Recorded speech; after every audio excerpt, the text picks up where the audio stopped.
Antes que os impérios caíssem, antes que os exércitos invadissem, antes mesmo que o povo percebesse o abismo à sua frente, uma voz solitária se levantou.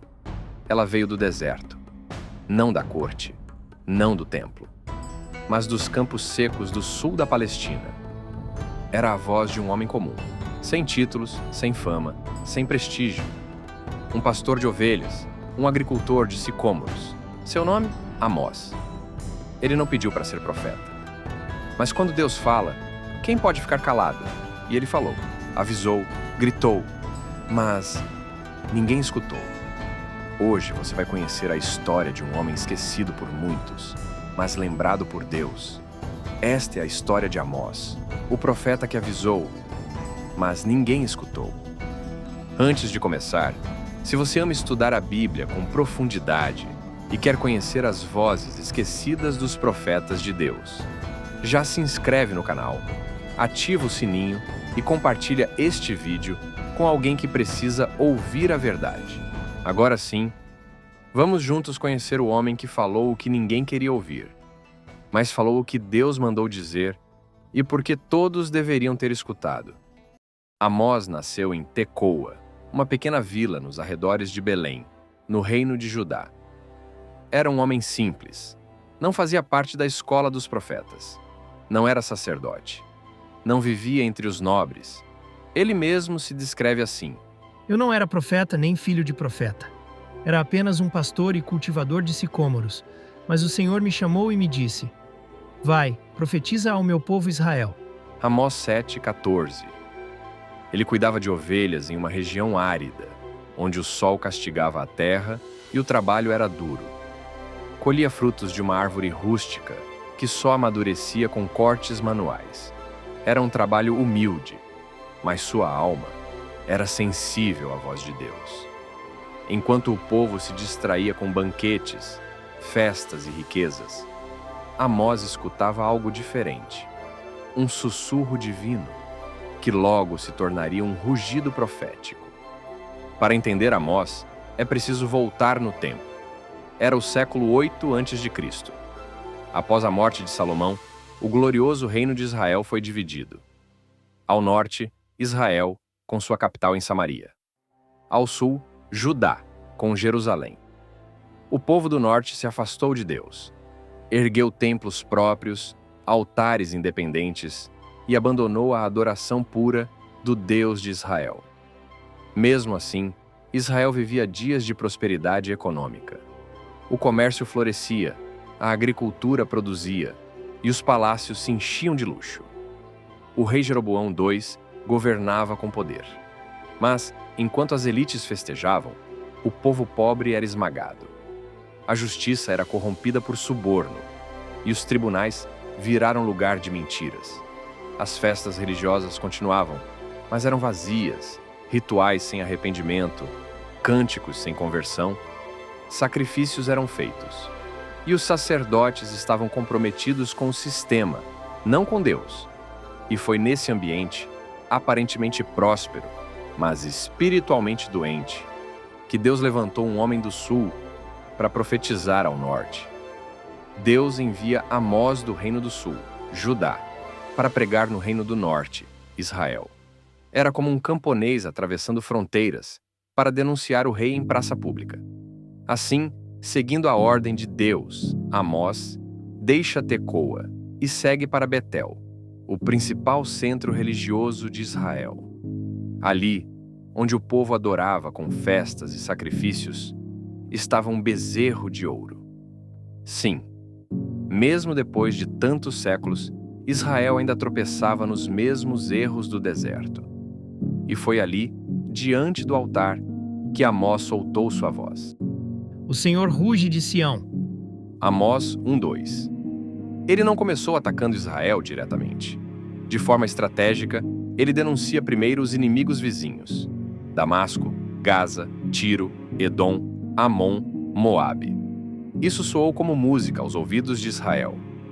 O povo escuta, aplaude.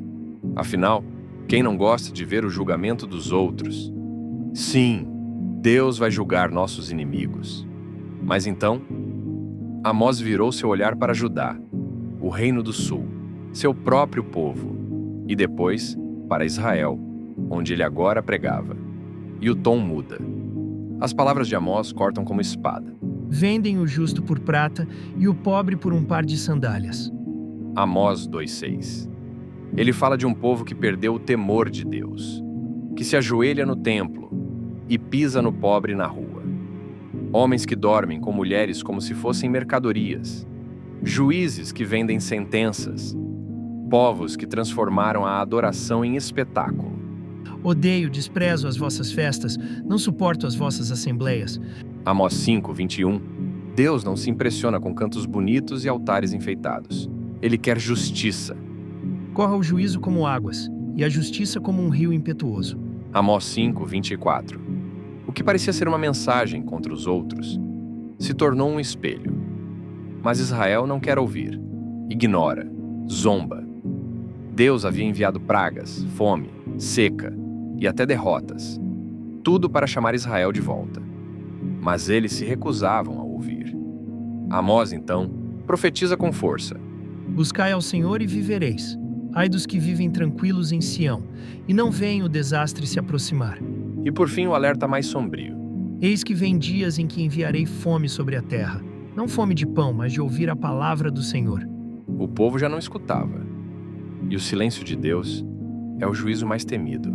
As palavras de Amós chegaram aos ouvidos de Amazias, o sacerdote do templo de Betel. A religião estava atrelada ao rei.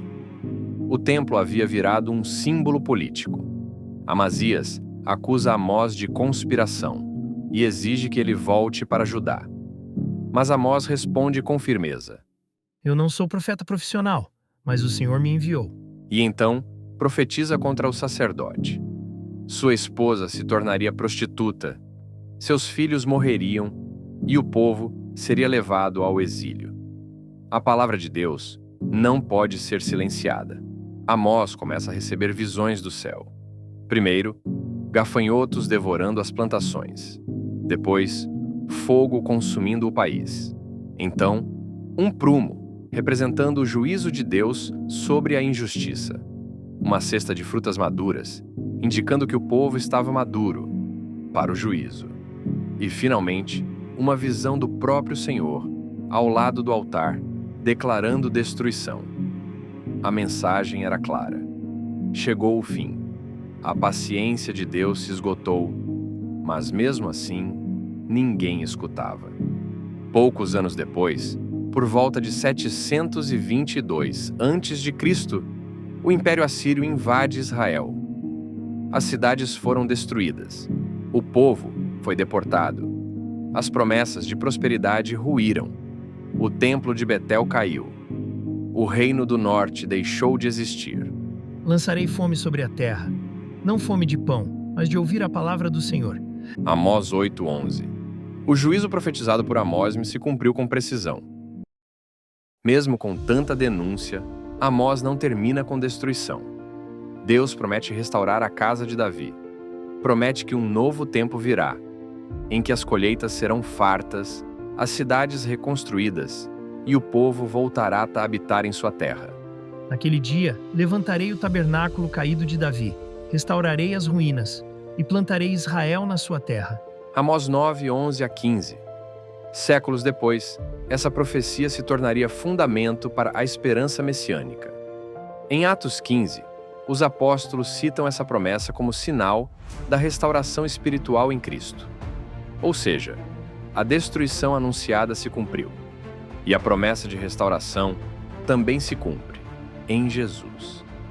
Mesmo quando corrige, Deus não deixa de amar. Amós nunca foi um profeta popular. Suas palavras feriam. Suas visões assustavam. Mas ele foi fiel. Sua coragem influenciaria os grandes profetas que viriam depois. Oséias, Isaías, Jeremias. Ele abriu caminho para uma nova era profética, em que a justiça, a verdade e a fidelidade teriam mais valor que sacrifícios. Mas por que falar de Amós hoje? Porque o mundo de Amós se parece demais com o nosso. Vivemos tempos de abundância, mas também de injustiça, religião vazia, idolatria moderna opressão disfarçada, cultos sem conversão.